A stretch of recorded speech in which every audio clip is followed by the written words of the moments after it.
Hello everyone, today our topic is error detection technique. Previous video में हमने error detection techniques पढ़ी थी। हमने उसमें जो टेक्निक्स है उसका थ्योरेटिकल पार्ट पढ़ा था।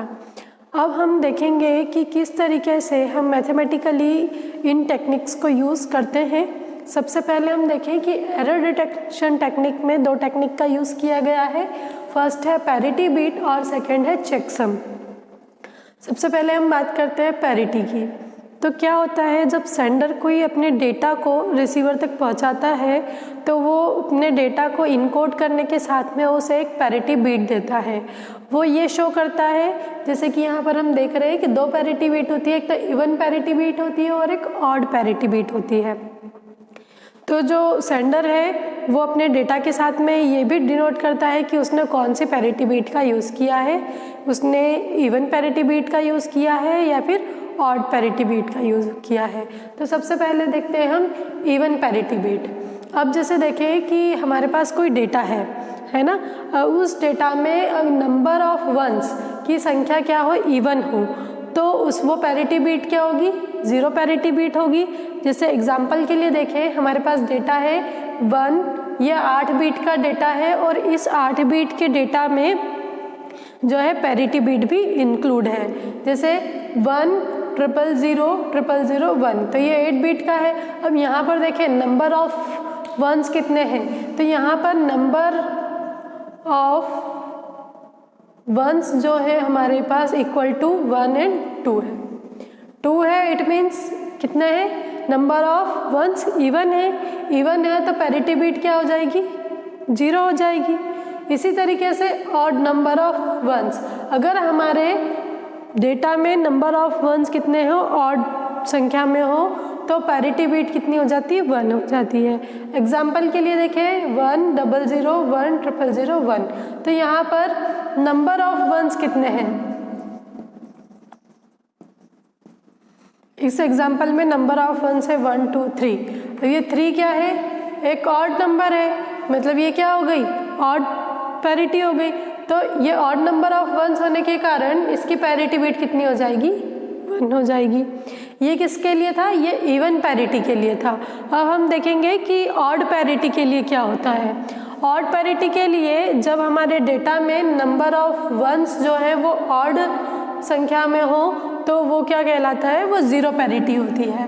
जैसे यहाँ पर हमारे पास जो डेटा है, ये डेटा, इसमें कितने नंबर ऑफ वंस है, 1 2 3 4 और 5, इट मीन्स यहाँ पे number of ones in data कितने हैं, 5। अब ये देखिए 5 क्या है, ऑड नंबर है वंस का, तो इसकी पैरिटी बीट कितनी हो जाएगी, 0 हो जाएगी। अब नेक्स्ट है हमारा नंबर ऑफ वंस कितने हो, इवन हो, तो पैरिटी बीट कितनी होती है, 1 होती है। जैसे यहाँ पर देखिए हमारा ये डेटा है 8 बीट का, यहाँ पे नंबर ऑफ वंस कितने हैं, यहाँ पर number of ones equals to 4 है, मतलब इवन है, ये इवन है, तो क्या होगा, इसकी पैरिटी कितनी हो जाएगी, 1 पैरिटी हो जाएगी। इस तरीके से हम क्या कर सकते हैं, पैरिटी बीट के थ्रू हमारे एरर डिटेक्शन और करेक्शन, एरर डिटेक्शन को कर सकते हैं। नेक्स्ट मेथड है हमारी चेकसम। चेकसम में क्या किया जाता है, हमने थ्योरेटिकली पढ़ा है कि सबसे पहले हमारे डेटा को जो है सेम साइज के सेगमेंट्स में यानी फ्रेम्स में डिवाइड कर दिया जाता है, फिर उन जो है डेटास को क्या किया जाता है, आपस में ऐड करा जाता है, और ऐड करने के बाद जो उसका सम आता है उसके कॉम्प्लीमेंट को निकालते हैं, तो वो क्या होता है, वो चेकसम कहलाता है। और हमारे जो डेटा को सेंडर क्या करता है, उस चेकसम के साथ में रिसीवर को सेंड करता है। फिर रिसीवर क्या करता है, रिसीवर फिर से उन डेटा सेगमेंट्स को क्या करता है, ऐड करता है। ऐड करने के बाद जो सम आता है उसमें क्या करेगा, चेकसम को ऐड कर देगा, और चेकसम को ऐड करने के बाद में क्या होगा, जैसे हम चेकसम को ऐड करा और जो हमारा आंसर आता है उसका भी कॉम्प्लीमेंट निकालते हैं, और वो कॉम्प्लीमेंट अगर 0 आता है तो हमारा जो डेटा क्या होता है, एक्सेप्टेड होता है। पूरा ये थ्योरिकल था। अब हम इसको प्रैक्टिकल वर्क में करके देखें, तो ये हमारा ओरिजिनल डेटा है ओरिजिनल डेटा को हमने क्या करा, डिवाइड डेटा इनटू सेगमेंट्स और फ्रेम इनटू सेम साइज। हमने इस डेटा को क्या सेम साइज के फ्रेम में डिवाइड कर लिया। तो सेम साइज करेंगे तो ये कितना है, जो है 32 बिट का डेटा है हमारा। तो 32 बिट के डेटा को हमने क्या करा कि हमने कितने सेगमेंट में डिवाइड करा, 4 सेगमेंट में डिवाइड करा। हर सेगमेंट में कितनी बिट होगी, 8 बिट होगी, जैसे यहाँ पर है। ये ओरिजिनल डेटा जो हमारा था उसको हमने सेगमेंट में डिवाइड कर दिया, तो इस तरीके से हुआ। ये सेगमेंट नंबर 1 2 3 4, तो हम इसको नाम दे सकते हैं 1 2 3 एंड 4। ठीक है, इसको ऐसे 4 सेगमेंट में डिवाइड करा। अब देखिए हर सेगमेंट का साइज सेम है, हर सेगमेंट में 8 बिट का डेटा है। अब क्या होगा, जब सेंडर अपने डेटा को भेजेगा तो किस रिसीवर को भेजेगा, तो किसे भेजेगा, सबसे पहले जैसे सेगमेंट 1 प्लस सेगमेंट 2 करेगा। ठीक है, अब हमने देखा कि ये जो 1 और 2 को करा तो 1 प्लस 0 क्या हो गया 1, 0 plus 1 1, 0 plus 0 0, 1 plus 0 1, 1 plus 0 1, 0 plus 1 1, 0 plus 1 1, 1 plus 1, क्योंकि ये बाइनरी एडिशन है तो 1 प्लस 1 2 नहीं होता है, यहाँ पर 1 प्लस 1 क्या होता है 10 होता है। तो 1 प्लस 1 क्या हो जाएगा 10 हो जाएगा। अब देखें हमारा डेटा कितने का है, 8 बिट का है, लेकिन जब हमने यहाँ पर एडिशन करा तो ये कितने बिट का हो गया 1 2 3 4 5 6 7 8 और ये 9 बिट का। तो जो एक्स्ट्रा बीट होती है हमारी मोस्ट सिग्निफिकेंट बीट, हम इसको क्या करेंगे वापस से इसमें ऐड कर देंगे ताकि हमारा जो डेटा हो वो कितने 80 बीट का हो। तो ये जो 1 आया है हमने इसको क्या करा यहाँ पर ऐड कर दिया। तो 1 प्लस 1 10 कैरी 1, 1 प्लस 1 10 तो 0 कैरी 1, 1 प्लस 0 1 1 1 1 1 और 0 एज इट इज़। अभी हमारा डेटा 8 बिट का बन गया। अब हम क्या करेंगे, थर्ड सेगमेंट को इसमें ऐड करेंगे।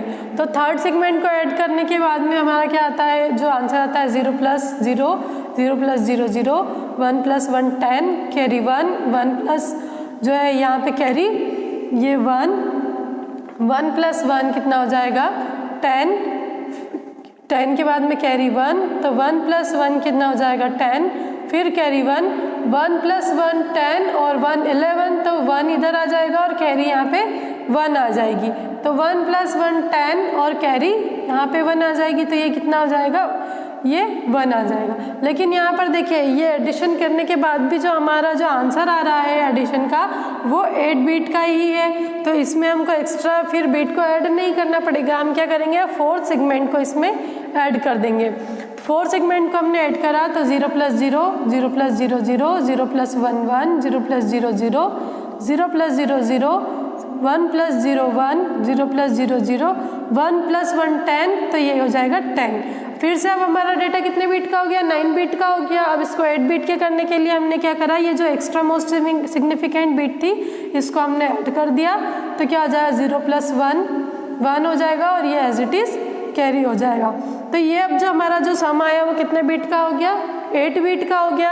अब इस सम को हम क्या करेंगे, चेक सम में कन्वर्ट करते हैं। तो चेक सम में कैसे कन्वर्ट करेंगे, ये जो हमारा सम आया है उसका कॉम्प्लीमेंट निकालेंगे। कॉम्प्लीमेंट यानी 0 का कॉम्प्लीमेंट 1 होता है और 1 का कॉम्प्लीमेंट 0 होता है।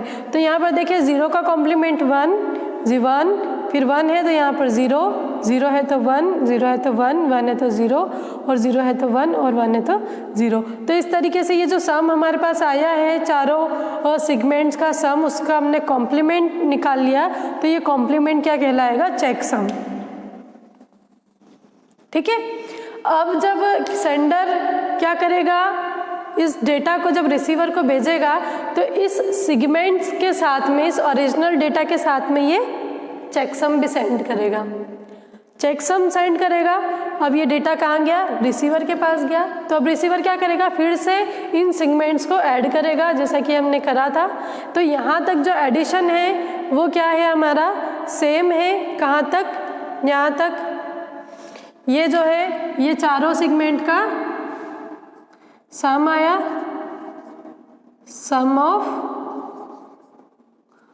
All segment. ठीक है, अब क्या करेगा, सम ऑफ ऑल सेगमेंट आने के बाद में ये जो है हमारा जो हमने 1 2 3 4 इन चारों सेगमेंट को इसी मेथड से क्या करा, ऐड कर लिया। तो ये वाला जो है ये सब आ जाएगा चारों सेगमेंट का। देखिए अगर क्रॉस चेक करना हो तो 001 001 और 01, तो यही आ रहा है 001 001 और 10। अब क्योंकि रिसीवर को जो है सेंडर ने क्या एक चेकसम भी सेंड करा है, तो वो क्या करेगा, ये जो सम ऑफ ऑल सेगमेंट आया है उसमें उस चेकसम को ऐड कर देगा। तो ये जो है ये क्या है, ये है चेकसम जो कि गिवन बाय सेंडर। तो ये है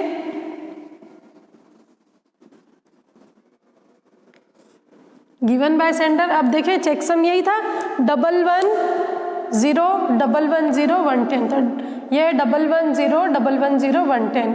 जब इसका एडिशन करेंगे sum of all segment plus checksum का, तो हमारे पास जो सम आएगा वो क्या आएगा, 1 1 1 1 1 1 1 एंड 1।